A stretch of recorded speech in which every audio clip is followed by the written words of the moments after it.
I'm Paul Thompson, President of the St. Andrew's Society of Pittsburgh, and it's my pleasure to welcome you all to our Burns Dinner for 2022. As you know, the Society preserves and promotes our Scottish heritage and traditions, and I'd just like to say a word about the teachers and recognise the teachers of the Scottish arts, because without them, bagpiping, Scottish Highland dancing, country dancing, fiddling, harps would all be left going astray to their own devices. And it's nice to have teachers who can pass on the traditions and the arts. But I did want to thank all the teachers, because you'll see some of their product later in the evening with our entertainment. So I'd like to give as well a big thank you to Dale MacLeod and Susan Crewman, who've organised tonight with an army of volunteers. Some who can eat, and some would eat that wanted. But we have to eat, and we can eat. So let the Lord be thanked. Amen.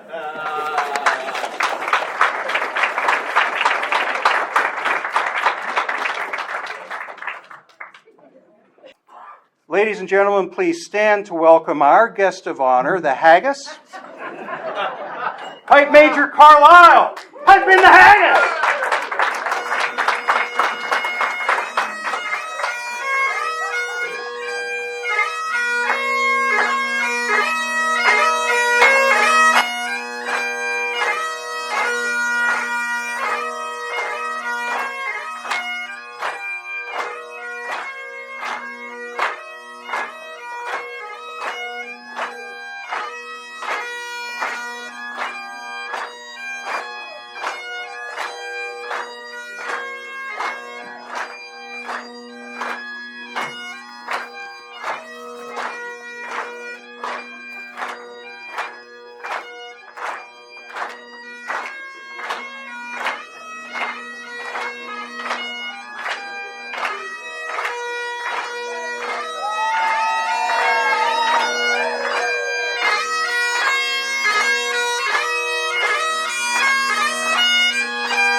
Therefore your honest sonsie face, great chieftain of the puddin' race, aboon them all ye tak your place, painch, tripe, or therm, wheel or ye worry o' a grace, as lang's my arm. The groaning trencher, there ye fill, your hurdies like a distant hill, your pin would help to mend a mill in time of need, while through your pores the dews distill like amber bead. His knife, see rustic labour dight, and cut you up wi' a ready slight, drenching your gushing entrails bright like any ditch. And then, oh, what a glorious sight, warm, reeking, rich. Then, horn for horn, they stretch and strive. They'll take the hindmost, on they drive, till all their wheel-swelled kites be live, or bait like drums. Then all good men mayst like to ride, be thanked hum. Is there that o'er his French dragon, or oil that would stop a Sioux, or fricassee would make her spew with perfect scholar, looks down with sneer and scornful view on sick a dinner? Poor devil, see him o'er his trash, as feckless as a withered rash, his spindle shank a good whiplash, his knave through bloody flood or field to dash. Oh, how unfit! But mark the rustic haggis fed. The trembling earth resounds his tread. Clapping his wally kneve a blade, he'll mack it whistle, and legs and arms and heads will sned like taps a thistle. Ye powers will make mankind your care, and dish them out their bill of fare. Old Scotland wants nae skinking ware that joups in luggies, but if ye wish her grateful prayer, gie her a haggis! Follow the same line out.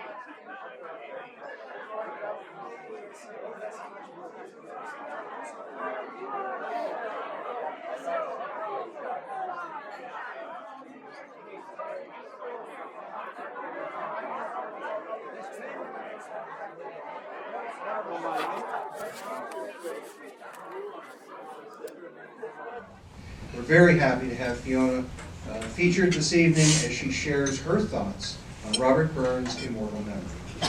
So good evening. We'd like to begin this portion of the program with all of us singing. Oh, Clara of Scotland, when will we see your light again? That on and bright for your reed hill and glen and stood against him. Edward's army and sent him homeward till late again. The hills are bare now, and autumn leaves lie thick and still. For one that is lost now, with gold so dearly held and stood against him. Edward's army and sent him homeward till late again. Those days are past now, and in the past they must remain, but we can still rise now and be the nation again that stood against him. Edward's army and sent him homeward till late again. And it is Robert Burns that I have the privilege of honouring in tonight's immortal memory. And for those of you who are joining us for the first time, you've seen all this pomp and circumstance, and you just have to be sitting there thinking, what is wrong with these people? We've spoken in prose to a lump of meat, and then attacked it with a sword. We've quoted some guy from Scotland who's been dead for a long, long time, and you're not quite sure why we remember him. And there's quite a bit of drinking going on. And you're not sure if the people at the next table will shake hands or start the next war between clans. But in his short 37 years, he left a huge impact on the world, around the world and around the clock. On the 25th of January each year, there's not an hour in the day or night when a Burns supper is not taking place somewhere on the earth. We celebrate Robbie's birth, we don't mark his death. Because Burns' work is all about life and living. It celebrates the common man. But why celebrate this man?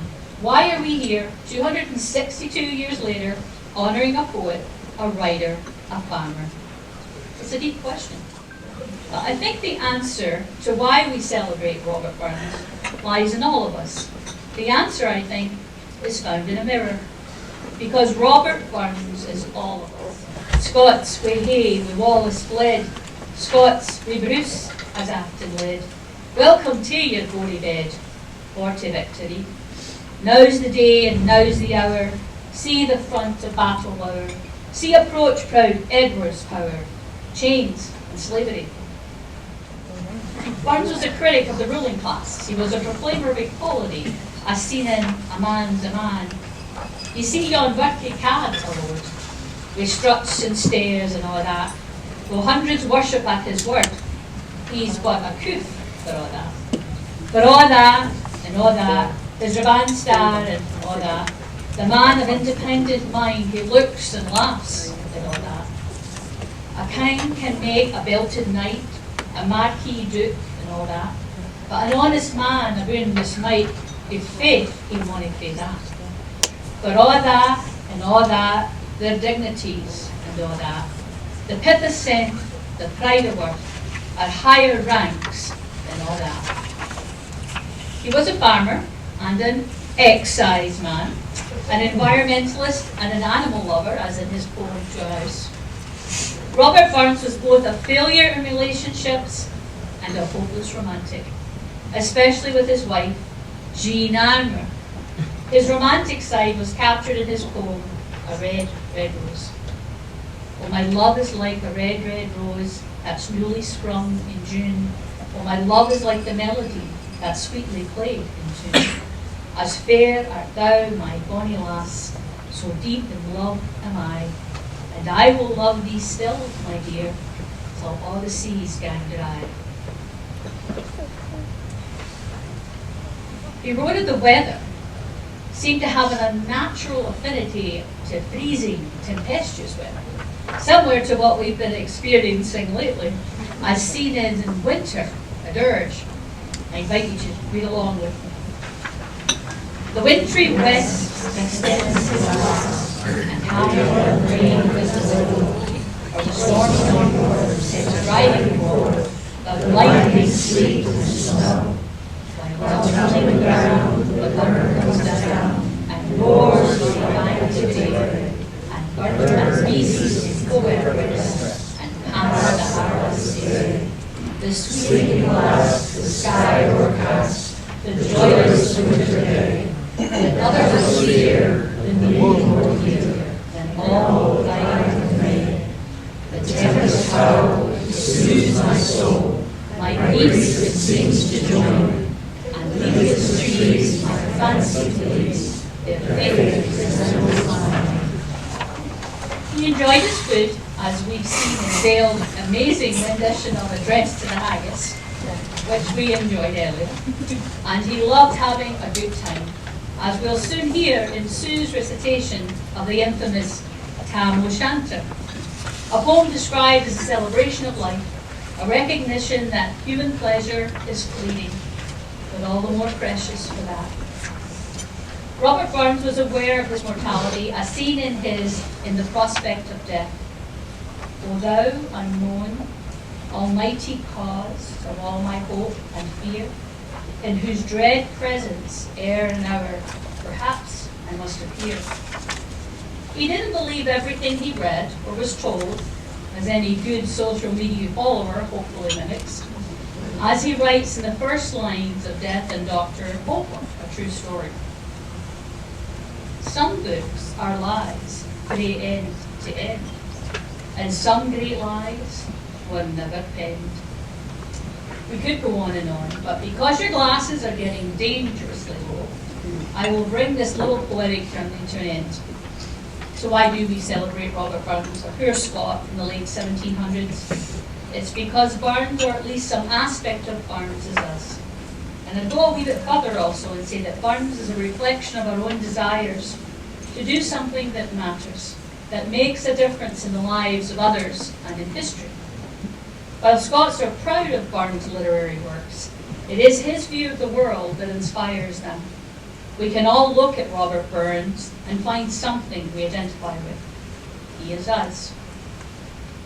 We can look at Robert Burns and see how he changed the world with his words, with his example, and we can all be inspired by that. So ladies and gentlemen, lads and lasses, please charge your glasses, be upstanding as we toast Robert Burns. This toast, the toast to the lasses, goes back to the original Burns Supper by friends of Burns. And with Robert, the lasses are rarely far out of mind and always with affection. Tonight, Arthur will offer his toast to the lasses on behalf of the rest of us gentlemen in assembly. Arthur McGinn.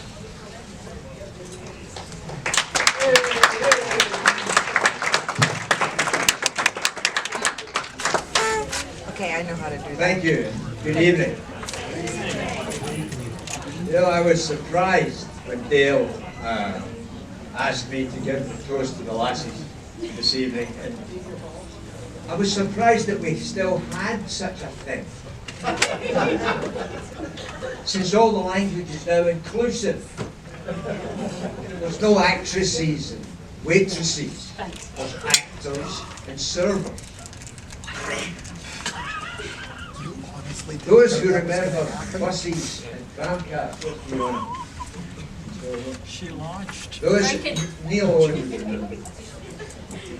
those who remember buses and tramcars, what would they be like without conductresses shouting, "Come on, get off!" But I didn't have to worry. Rabbi Burns had done it all for me before. Rabbi used the word lass or lassies 234 times in his songs and poems. 234 times. You lassies apparently made a great impression on Mr. Burns. There again, you probably know that already. He wrote his first poem, his first love poem, when he was only 15 years of age. Well, at the other end of our lifespan, from 15, there was a lady of my acquaintance who called up the local newspaper to insert her husband's death notice. When she was informed that it was 50 cents a word, she said, "Put in Arthur McCara died."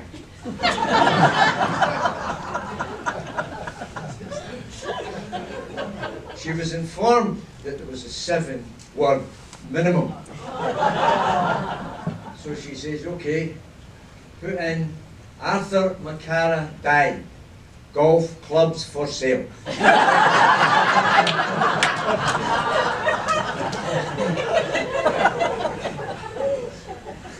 My wife Hetty, who should have been here tonight, and by the way, we call her the English woman because she's from London, but she's not here because she's not feeling too well. Anyway, she's not the only thrifty one in our house. Last night she said to me, "Would you take me somewhere expensive?" I said, "Sure." So I took her to the gas station.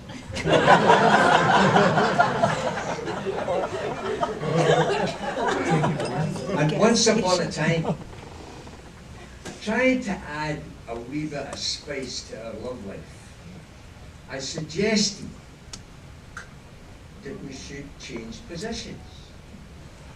She said, "Sure. You stand behind the ironing board and I'll lie on the couch."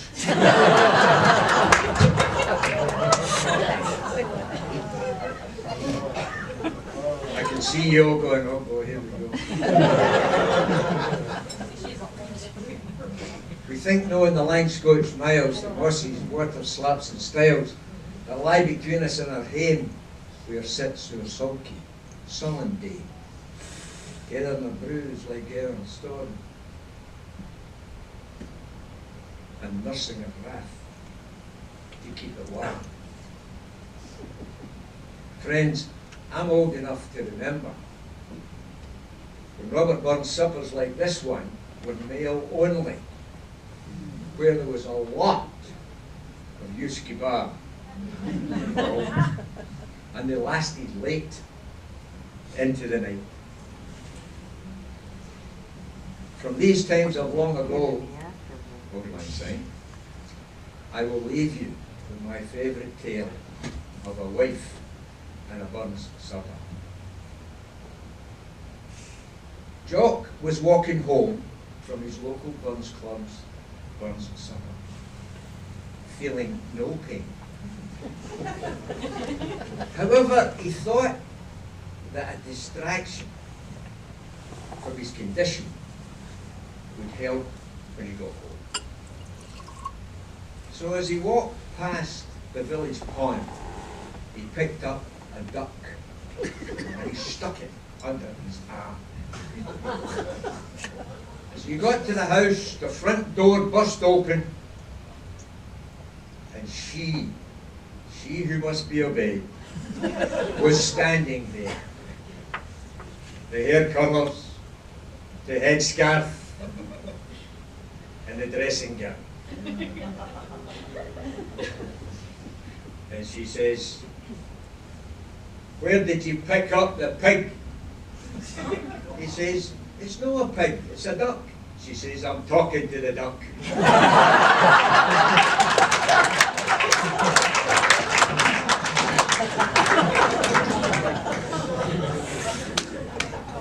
It's now with trepidation I propose a toast, because coming right after me is a lady of the cloth who's going to reply to this toast, and I'm afraid she's going to spear me to the wall. However, gentlemen, please, help me out. Please stand.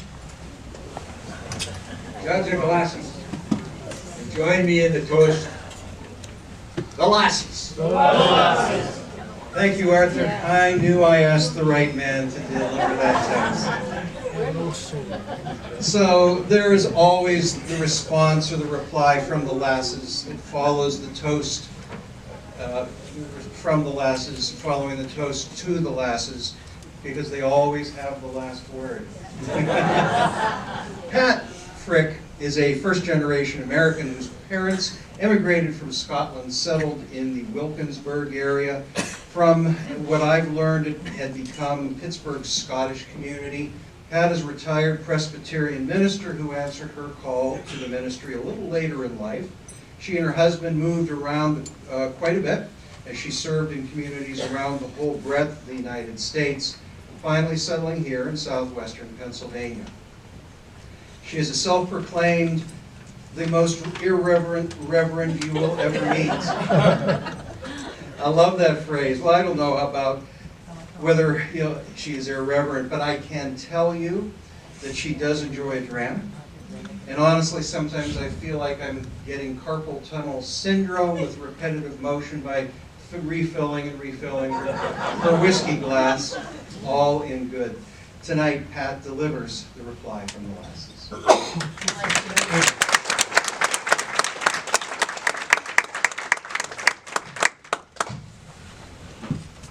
Well, after all that, what do I say? And do you believe what Arthur said? I mean, come on, Arthur. I know we're friends, but... Oh, well, the laddies, what would we do without them?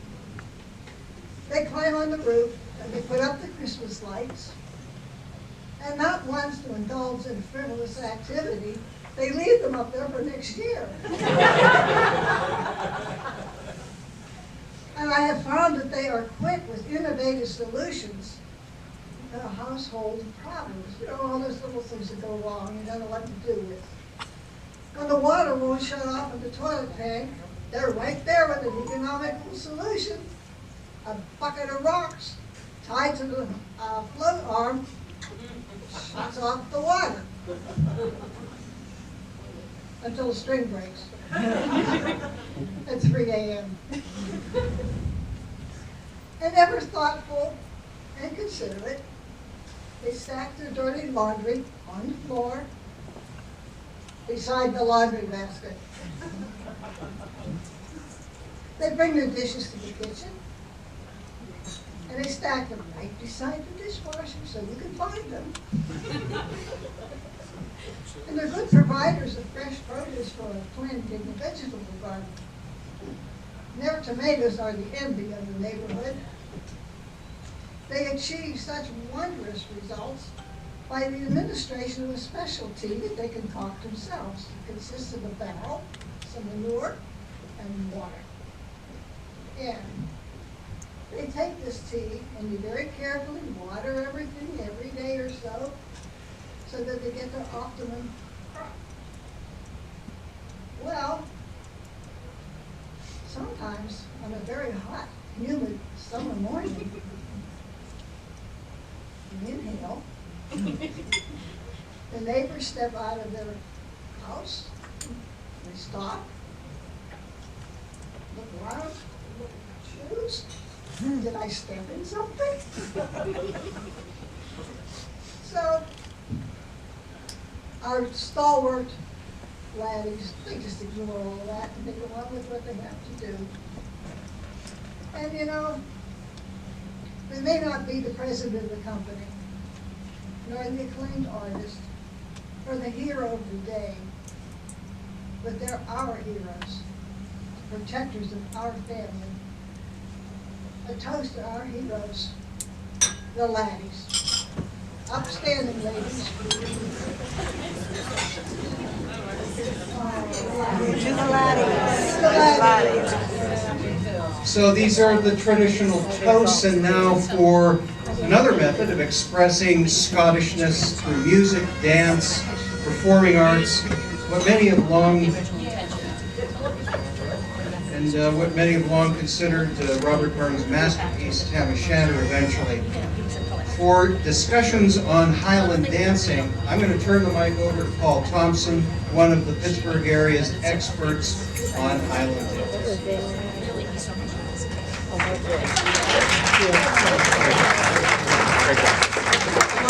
Thanks, Dale.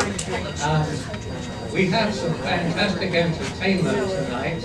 I'll just mention that if you look in your program, you'll see that the dancers include, actually did include two who the society paid for their teachers exam, because we have a fantastic group from Elkins, West Virginia, joining Katie Gennaro tonight.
About they could remember when I was competing in Scotland, only men danced the Highland dances, and the women danced national dances.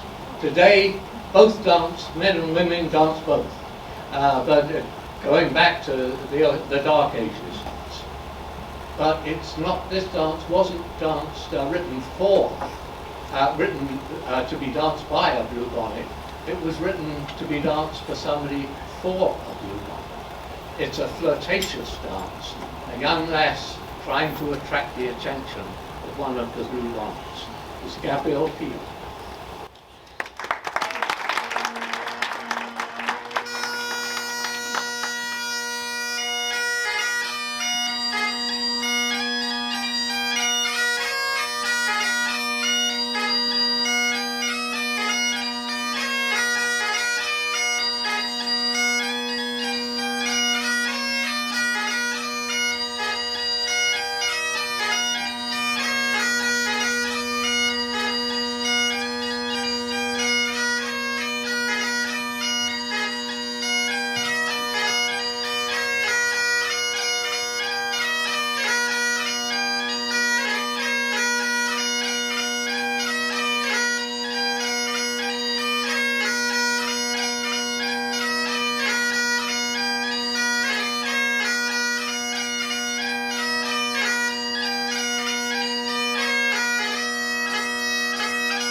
You may have seen in your program that sailors won't fight. Thank you.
Without giving everybody some useless information.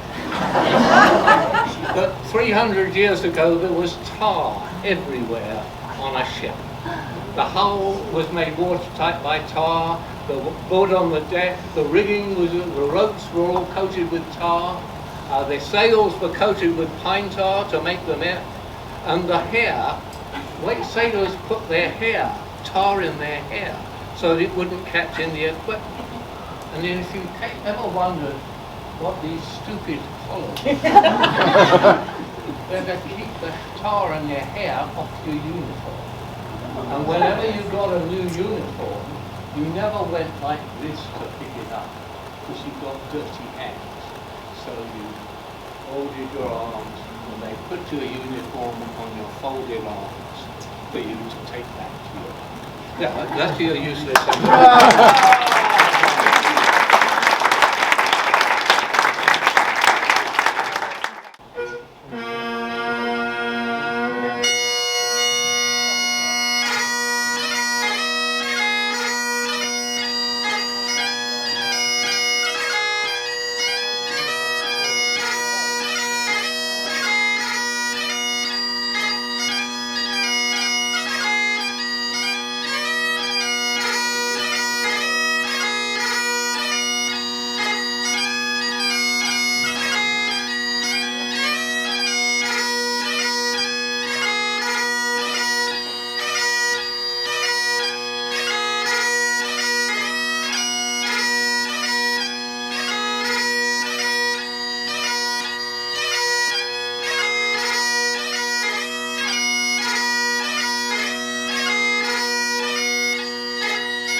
later with another short set of dances. Hi, my name is Bree Hobby. I'm from Pittsburgh, Pennsylvania. I'm a senior at North Allegheny High School, and I'm here to perform some Scottish fiddle for you today.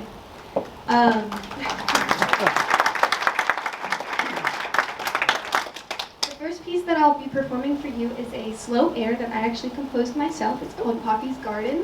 A little bit of background on that. I went over to Scotland a few years back, and there was this little cafe and garden center. I forget exactly where it was, but it was the cutest place, and I loved it. Food was amazing. And when I was making the slow air, it just kind of popped into my head, and I based it off of that. It's kind of random, but hey, it works. All right. Here's the slow.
The next three songs I'm going to play for you are a traditional Scottish set, which is composed of a march, a strathspey, and a reel. The march is called Captain Archibald Leslie.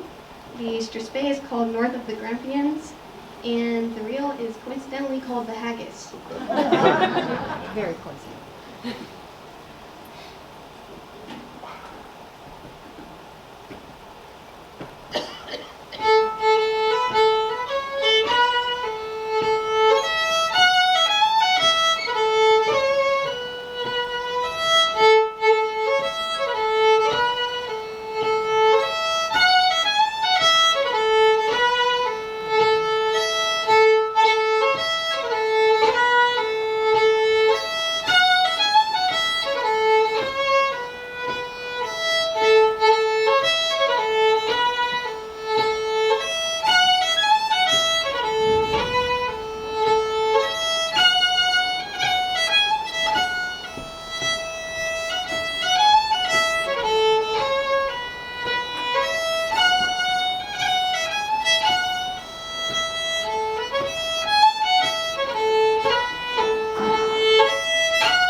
Tam O'Shanter is a wonderful epic poem in which Burns paints a vivid picture of a drunken journey home of Tam.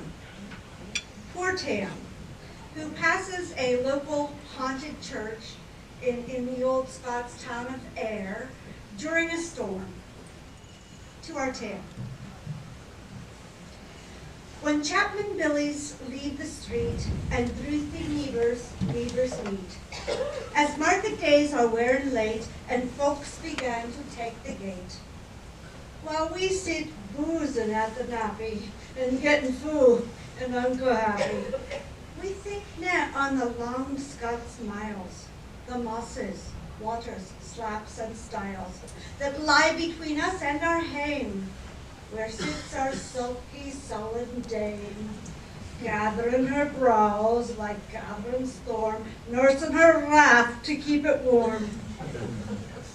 This truth found on is Tam O'Shanter, as he for Ayr at night did canter. Old Ayr, whom ne'er a town surpasses, for honest men or bonny lasses. Oh, Tam, hadst thou but been so wise to aid thine own white Kate's advice. She told thee weel thou was a skellum, a blethering, bluthering, drunken blellum, that from November to October, a market day, there was no sober. That ilka melter with a miller, thou sat as long as thou had siller. That every nag was cut a shoe on, the smith and thee got roaring foo on. That at the Lord's house, even on Sunday, thou drank with Kurt and Jean till Monday. She prophesied that late or soon thou would be found deep drowned in June, or catched with warlocks in the murk by Alloway's old haunted kirk. Ah, gentle dames, it gars me greet to think how many counsels sweet, how many lengthened sage advices the husband for the wife despises. But to our tale. I market night, Tam had got planted unco right. Fast fine ingold blazing finely, with ring and swats that drank divinely. And at his elbow, suitor Johnny, his ancient, trusty, ruthy corn. Tam loved him like a very brother. They had been fooled for weeks together. The night drove on with sangs and clatter, and the ale was growing better. The landlady and Tam grew gracious, with secret favors, sweet and precious. The suitor told his queerest stories, the landlord's laugh was ready chorus. The storm without my prayer and rustle, Tam didn't mind a storm or whistle. Care mad to see a man so happy, he drowned himself within the nappy. As bees flee home, we laid the treasure. The minutes winged their way with pleasure. Kings may be blessed, but Tam was glorious, o'er all the ills of life victorious. But pleasures are like poppies spread. You seize the flower, its bloom is shed, or like the snow falls in the river. A moment white, it melts forever, or like the borealis race that flit ere you can point its place, or like the rainbow's lovely form, a vanishing amid the storm. Nae man can tether time nor tide, the hour approaches, Tam maun ride. That hour on night's black arch the keystane, that dreary hour he mounts his beast in, and sick a night he tacks the road in, as ne'er per sinner was abroad in. The wind blew as 'twad blown its last, the rattling showers rose on the blast, the speedy gleams the darkness swallowed, loud, deep, and lang the thunder bellowed. That night a child might understand that Deal had business on his hand. Wheel mounted on his grey mare Meg, a better never lifted leg, Tam scalped on through dub and mire, despising the wind and rain and fire, whilst holding good his good blue bonnet, whilst crooning o'er some old Scots sonnet, whilst glorying round with prudent cares, lest fogels catch him unawares. Kirkalloway was drawing nigh, where ghaists and hoolits nightly cry.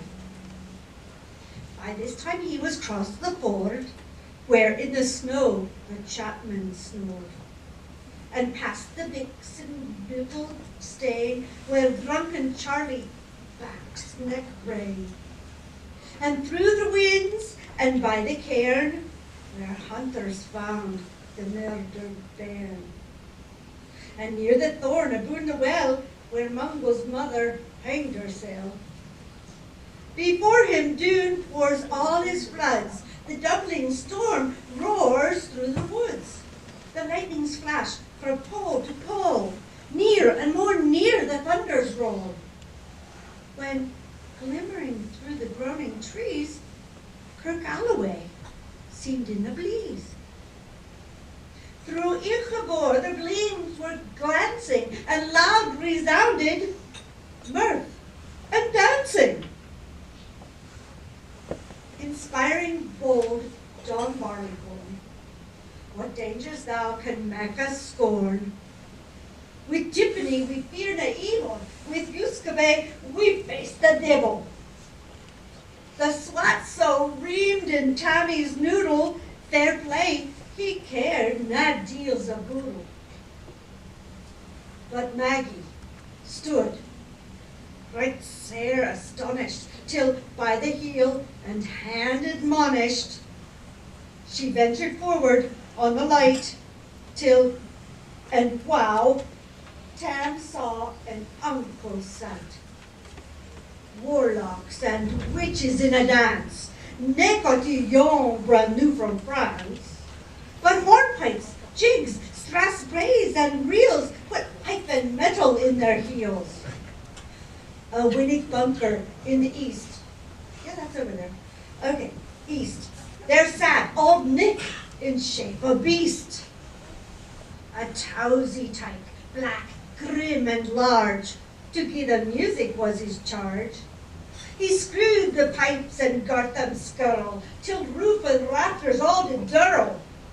Coffins stood round like open presses, that showed the dead in their last dresses. And by some devilish cantrip slight, each in its cold hand held a light, by which heroic Tam was able to note upon the hurling table a murderer's banes in gibbet irons, twa spangled weed and christened bands, a thief new cutted from the rape, with his last gap, his gape did gape. 5 tomahawks with blood red rusted, 5 scimitars with murder crusted, a garter which a babe had strangled, a knife a father's life had mangled, whom his ain son o' life bereft. The grey hairs yet stuck to the heft. With mair all horrible and awful, which even to name would be unlawful. As Tammy glowered, amazed and curious, the mirth and fun grew fast and furious. The piper loud and louder blew, the dancers quick and quicker flew. They reeled, they set, they crossed, they clicked, till Ilka Carlin swatted ricket, and coosed her duddies to the work, and licked at it in her sark. Now Tam, oh Tam, had they been queens, a plump and strapping in their teens, their sarks, instead of crishy flannen, been snow white 1700 linen. The breeks o' mine, my only pair, that once were plush of good blue hair, I would have gi'n 'em off me hairies, or I blank on a bonny burnies. But withered bedlams, old and droll, great woody hags would speen a foe, sloping and flanging on a crummock. I wonder, didn't turn a stomach? But Tam kenned what was what, full brawly. There was a winsome wench and Molly, that night enlisted on the corps, lang after kenned on Carrick's shore. For many a beast to dead she shot, and perished many a bonny boat, and shook baith meikle corn and beer, and kept the countryside in fear. Her cutty sark o' paisley hairn, that well a lassie she had worn, in longitude though sorely scanty, it was her best, and she was vaunty. Ah, little ken thy reverend granny the sark she coughed for her wee nanny. 12 pounds Scots was all her riches, whatever graced a dance of witches. But here my muse, her wing maun cower, such fights are far beyond her power, to sing how Nanny lap and flang, a supple jade she was, and strang, and how Tam stood like ein bewitched, and thought his very ein enriched. Even Satan glowered and fidged through bane, and hotched and blew with might and main, till first I caper, son another. Tam tint his reason altogether, and roars out, "Well done, Cutty Sark!" All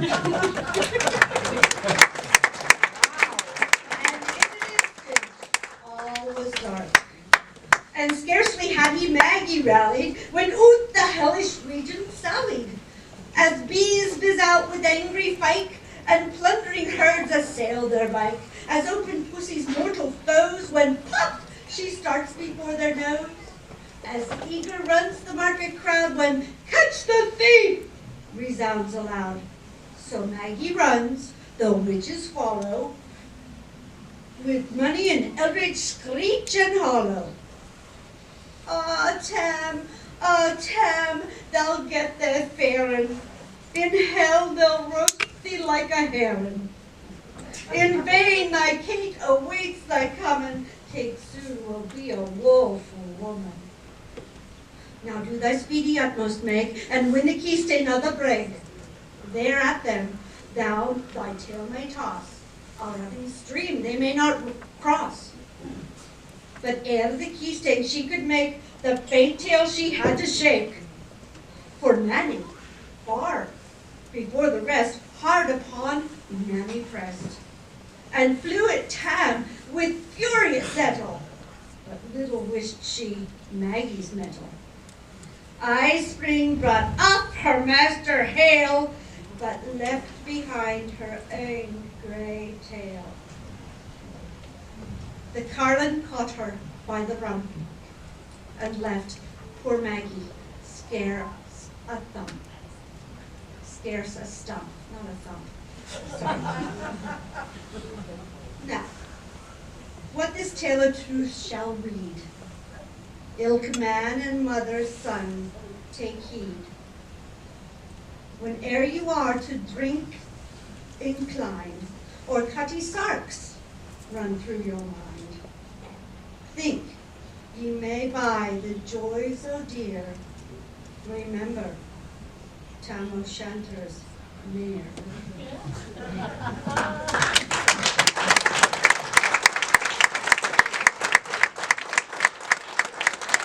Anyway, chartreuse means old trousers, and they used to be standard dress in the Highlands along with the kilt. Today it's danced by men and women alike, and here we have Daisy Stemple and Katie De Niro dancing chartreuse. So I think we have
So here we have Gabby Pila and Rachel dancing Flora McDonald.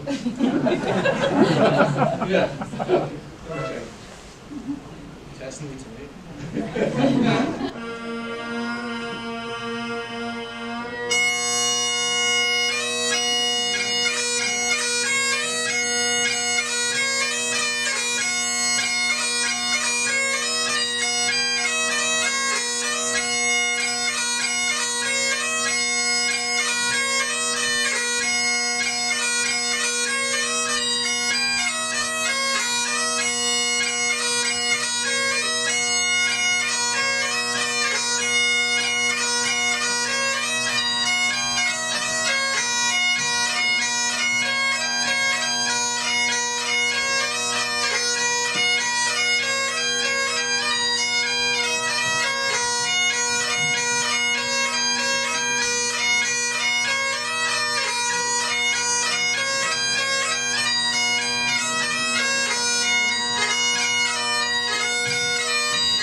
Thanks.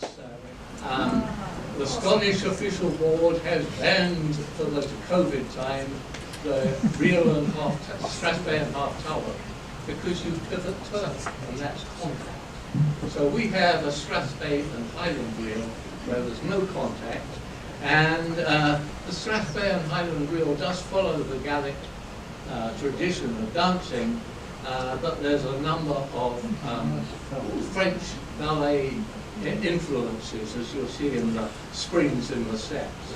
So a special thanks to our West Virginia Highland dancers, Daisy Stample, Rachel Himes, and Gabrielle Pila, and to our own Katie Gennaro. Thanks to Andrew Carlisle for piping. Here's Gabby, Rachel, Katie, and Daisy to dance the Strathspey and Highland reel.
dance was a tune I played called Susan McLeod. I'm going to do a little bit of yes, I know there's one in the audience. I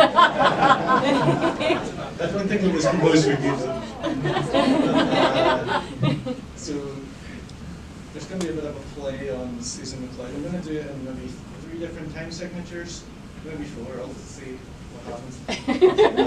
And then I'll do a couple of jigs or something at the end. We'll see what happens.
going to close out the evening. We always close a Burns supper with Auld Lang Syne. We enjoy and we appreciate our time together. I started off saying something like, it really is good to see you, and it is absolutely wonderful to see you. These things remind us of how precious that is. So, it's time, in a moment here, it will be time to form a circle. I'm going to need a moment to